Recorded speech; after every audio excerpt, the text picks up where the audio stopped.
Welcome to a deep dive into the complex, often baffling world of narcissists. We all know them. They're the charismatic individuals who can charm the birds from the trees with their seemingly magnetic personalities. But behind this attractive facade can lie a darker truth. Narcissists are renowned for their manipulative tactics, their ability to control and dominate others, using a variety of strategies to maintain their power. In this video, we'll be exploring these tactics, shedding light on the intricate web of manipulation they weave, from the initial lure of the narcissist's charm to their non-apologies and gaslighting games. We'll break down each strategy, helping you to understand, and more importantly, navigate these tricky interactions. So get comfortable and prepare to delve into the world of narcissism, a world where everything is not as it seems. Remember, knowledge is power, and by understanding their tactics, you can reclaim your control and navigate these relationships with confidence and clarity. Let's start by discussing the first tactic, the narcissist's lure. As we embark on this journey, don't forget to subscribe to Real Talk with Tim for more insightful videos like this one. Ever wondered why narcissists seem to have an uncanny ability to draw you back into their web? It's like a moth to a flame, isn't it? You may feel like a puppet on their string, but why? Let's delve into the intriguing world of narcissists and their manipulation tactics. Narcissists are like skilled puppeteers, always knowing which string to pull to make you dance to their tunes. They're masters of allure, wielding a charm that can be almost irresistible. Their most potent weapon? Flattery. They shower you with compliments, creating an intoxicating bubble of admiration around you. This is known as love bombing, a classic narcissistic maneuver designed to reel you in. Now you might think, what's wrong with a little flattery? But here's the twist. For a narcissist, flattery is not about genuine appreciation, but about gaining control. Their compliments act like a drug, making you crave their approval and validation, and that's when they've got you. But the manipulation doesn't stop there. Once they've got you hooked, the narcissist starts to show their true colors, and it's not a pretty sight. They become increasingly controlling, using their earlier flattery to make you question your worth. They subtly undermine your self-esteem, making you feel like you need them to feel good about yourself. Remember the narcissist's "I love you." It often carries a much more sinister meaning. Their "I love you" translates to "I love owning you, I love controlling you, I love using you." They enjoy the power they hold over you, the ability to make you doubt yourself, to make you feel less without them. So the next time you find yourself drawn to a narcissist's charm, remember their allure is a carefully crafted illusion. Behind the flattery and the "I love yous" is a desire for control, a need to dominate. And remember, you're not a puppet in their show, you have the power to cut the strings. The "I love you" uttered by a narcissist often carries a much more sinister meaning.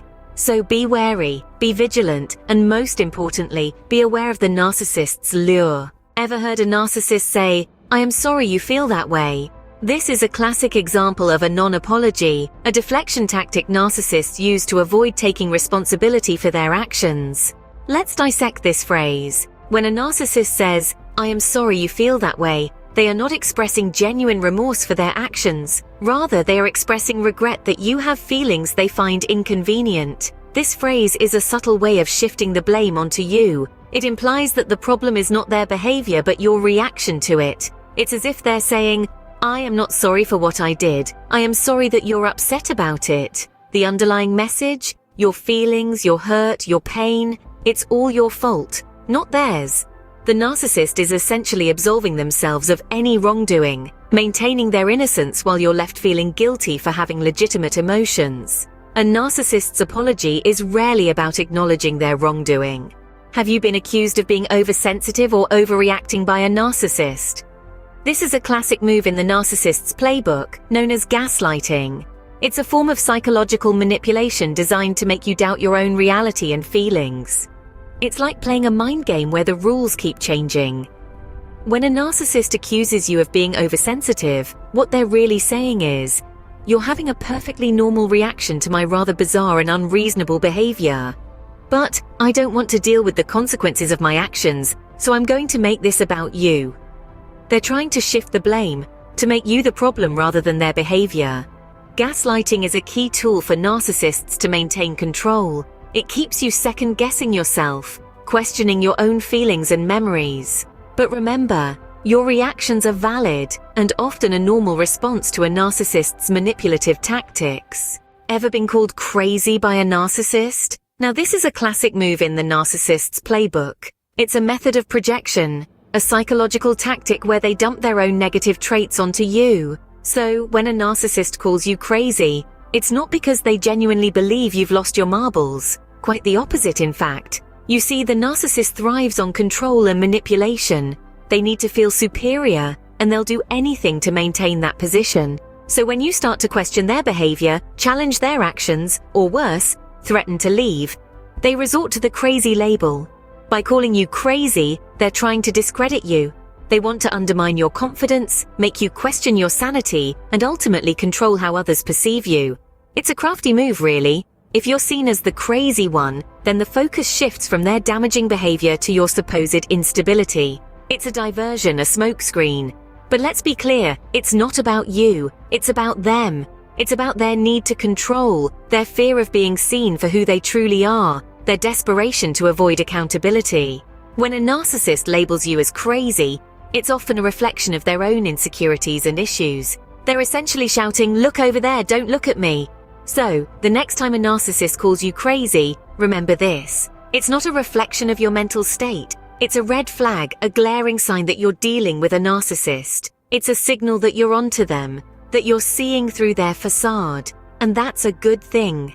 It's the first step towards freeing yourself from their toxic grip. Being called crazy by a narcissist is often more about their own insecurities and issues. So, don't let it get to you. Instead, use it as a signpost, a guiding light on your journey towards freedom and healing. How about the narcissist's crazy exes? Narcissists are masters at painting their exes in a negative light. It's a classic move in their playbook and serves a dual purpose. First, it allows the narcissist to play the role of the victim, gaining sympathy and support from those around them. They use these stories of crazy exes to appear as the misunderstood and wronged party. Second, it discredits their exes. If an ex-partner were to step forward and reveal the narcissist's manipulative behavior, who would believe them? They've already been labeled as crazy. This preemptive strike effectively silences any accusations that might come from the exes. But the truth is often far from the picture the narcissist paints. These so-called crazy exes are often victims of the narcissist's manipulative behavior, left traumatized by the emotional abuse they've suffered. In reality, a narcissist's crazy ex is often a victim of their manipulation and abuse. Opening. What about the just a friend excuse?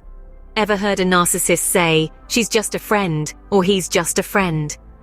While friendships are a normal part of life, when it comes from a narcissist, this phrase takes on a different shade entirely. It's not just about maintaining a social circle. It's a strategic move, a pawn in their game of control and manipulation.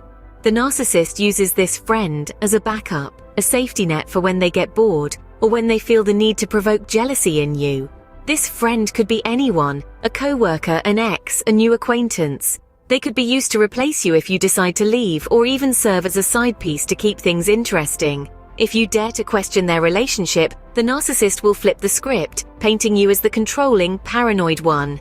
In the world of a narcissist, just a friend can mean so much more.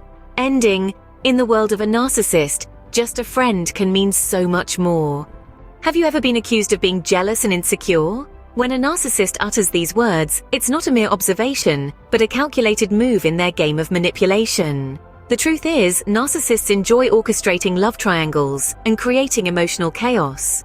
By flirting with others in front of you, they incite feelings of jealousy and insecurity, not because you're inherently jealous or insecure, but because they've skillfully crafted a scenario to elicit these reactions. This is no accident. It's a power play aimed at diminishing your self-esteem and shackling you further in the relationship. The more insecure you feel, the less likely you'll gather the strength to leave. And the jealousy?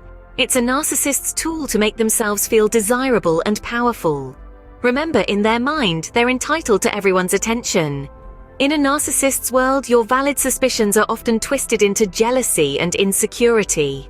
Ever been told you have trust issues? It's a common phrase narcissists use, but let's decode what they really mean. When a narcissist says you have trust issues, it's a deflection, a sleight of hand to distract from their own untrustworthy behavior.